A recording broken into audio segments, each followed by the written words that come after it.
Bueno, Matías, vamos ahora al punto B, ¿sí? Concepto y definición de obligación, ¿sí? Ahí nos habla el 724, que en realidad preguntarnos qué es la obligación. Ahí el 724 nos habla de la relación jurídica, que es la que tiene el acreedor, derecho a exigir del deudor una prestación para satisfacer un interés lícito.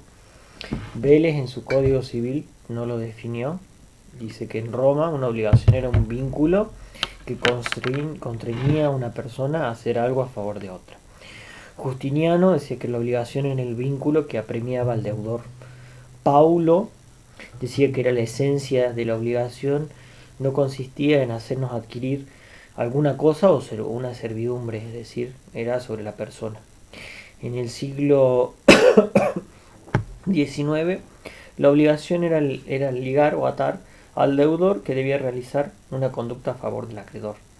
En el siglo XX, los masó y las institutas también nos hacen pensar esta cuestión de que el deudor tenía que realizar una prestación. Guayar dice que sin desconocer la construcción romana, admite que a los autores contemporáneos que piensan que es necesario revisar para extraer la solución de los conceptos adecuados las condiciones del orden económico y social imperantes en el mundo, donde la obligación ya no es una sumisión, digamos, del deudor a favor del acreedor, digamos. Hay un conceptualismo dogmático para Guayar en cuanto a la obligación es una relación jurídica entre dos personas. Es un derecho y un vínculo entre el acreedor que tiene el poder y el deudor que tiene una carga, ¿sí? Y ahí encontramos tres acepciones, donde la obligación es un deber y un poder. Esto viene de Plañol, donde vamos a tener dos polos, un polo pasivo, donde va a estar el hacer o no hacer del deudor, que satisface a un sujeto, y el polo activo, que es el derecho a compeler a compeler a alguien a realizar una actividad. También tiene que ver con la responsabilidad del deudor de realizar una obligación y el correlato que tiene que ver con la responsabilidad de permitir el cumplimiento. ¿Sí? Hay dos responsabilidades. También el valor patrimonial de la prestación y el concepto de la obligación, es decir, la prestación que debe cumplir el deudor y la prestación y el interés patrimonial que tiene el acreedor. ¿Sí? Que puede ser a interés propio del acreedor, no solo que sea patrimonial. ¿Sí?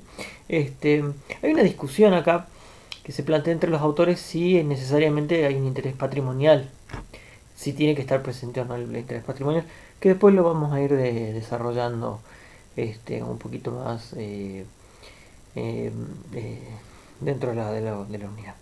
Bueno, Guayar nos dice las notas típicas que van a existir dentro de la obligación, dentro de la descripción, que habla del poder, el deber jurídico, el vínculo, el interés y la prestación. La definición de la obligación, hablamos siempre de deudor, que va a cumplir la prestación y el valor económico. El vínculo habla de la patrimonialidad de la prestación. El objeto es el bien específico, pero es distinto de la prestación. ¿Sí? Acá tenés que tener en cuenta. Porque la prestación es el medio por el cual nosotros vamos a proporcionar el objeto. ¿Sí? Es decir, la prestación es la ejecución de cómo nosotros llegamos al objeto. ¿Sí? Es cómo se realiza, es el medio. Y también nosotros vamos a tener al acreedor que va a realizar la prestación. ¿Sí? El artículo 724 alude a dos sujetos, tanto al acreedor como al deudor. Estos dos sujetos, el deudor va a ser quien tiene que cumplir. Ahora, si no cumple, el acreedor tiene la posibilidad de obtener el cumplimiento forzado. ¿Sí? Debe cumplir. ¿Sí? Y ahora, si no cumple, va a poder ser forzado. Ahí donde nosotros vamos a tener esos elementos: sujeto, prestación, interés y vínculo. ¿Sí? El artículo 724, perdón, habla de la prueba de la existencia. Dice que hay una presunción de fuente legítima. Dice, la existencia no se presume pero si es probada la existencia, sí se presume que ha nacido de una fuente legítima.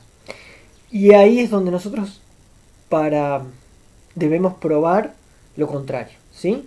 Una vez probada la existencia de la obligación, se da por probada que ha sido legítima la fuente. En ese caso, vos tendrías que rebatir la presunción de que la fuente es legítima. ¿Sí? De eso habla el 727 de la existencia. ¿Sí? Perdón, el 727. ¿Sí? Ahora el 725 habla de la prestación. Dice que el objeto de la obligación debe ser material y jurídicamente posible, lícito, determinado o determinable, de valoración económica correspondiente a valoración o interés patrimonial o extrapatrimonial. Cuando te habla de lo que el objeto debe ser material y jurídicamente posible, tiene que ver con que sea factible.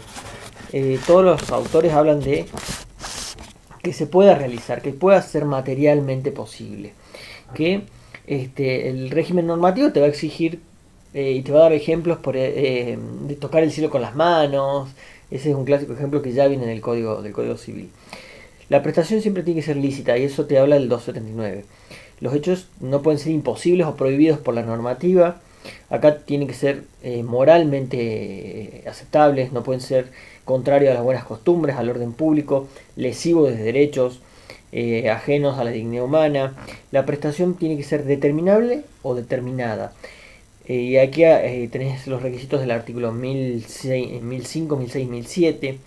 Tiene que tener una valoración económica, el hecho tiene que ser positivo o puede ser negativo. En este sentido, hay un nuevo concepto, entra el nuevo concepto del patrimonio. ¿Por qué? Porque el Código Civil Comercial ha expandido no solo el tema del patrimonio, el concepto de patrimonio, sino el tema de quiénes pueden ser titulares o cómo son ahora los derechos. ¿Por qué? Porque vos tenés que el Código Civil Comercial ha determinado no ha determinado, mal utilizada la expresión, perdón. Ha traído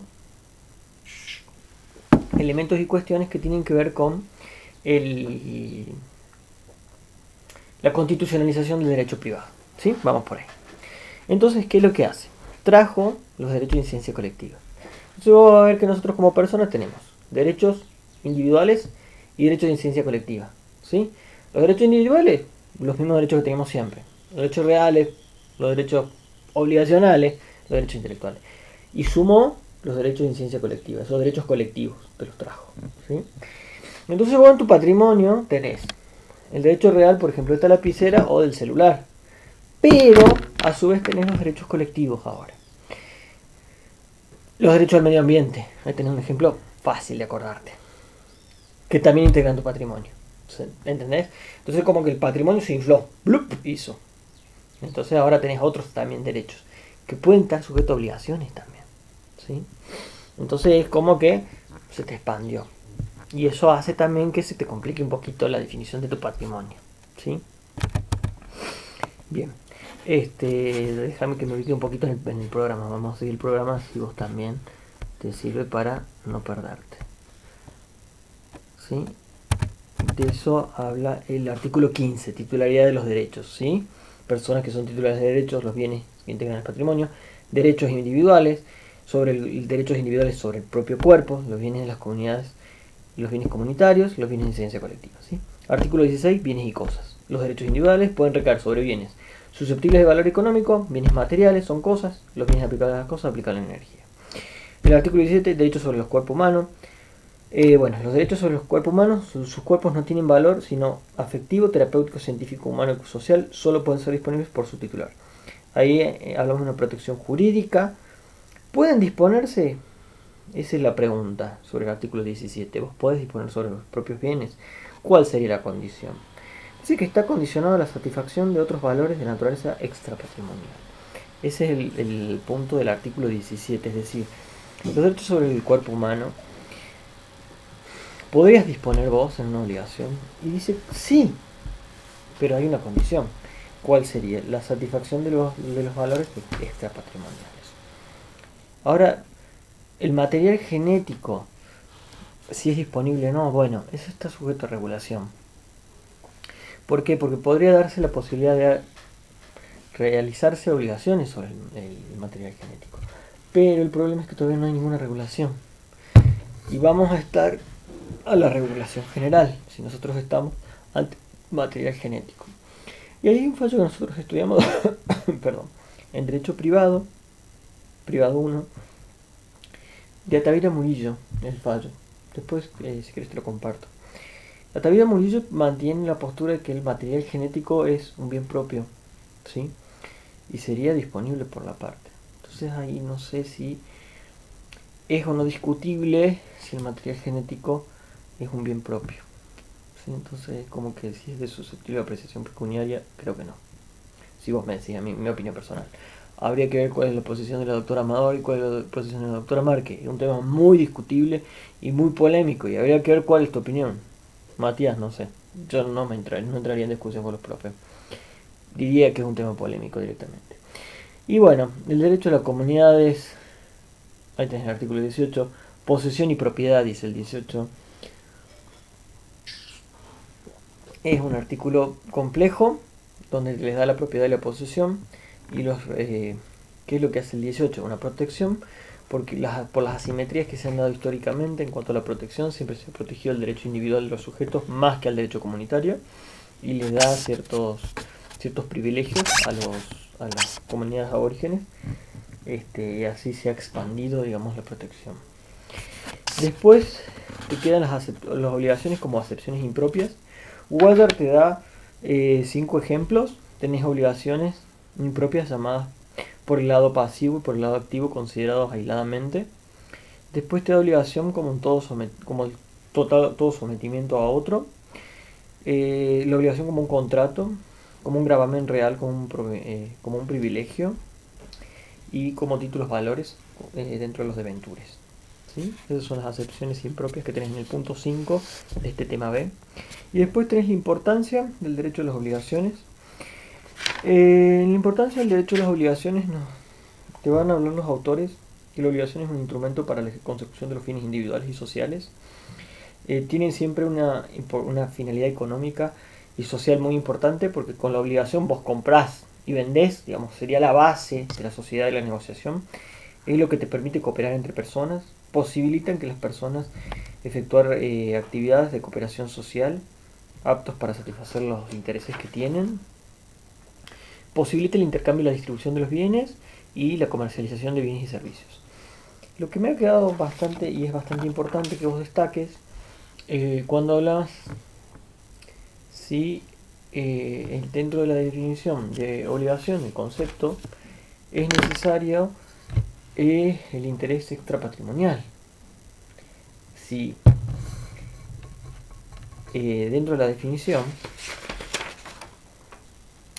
de la prestación, la valoración o interés patrimonial o extrapatrimonial, si es o no, porque si el interés tiene que ser patrimonial o puede ser extrapatrimonial.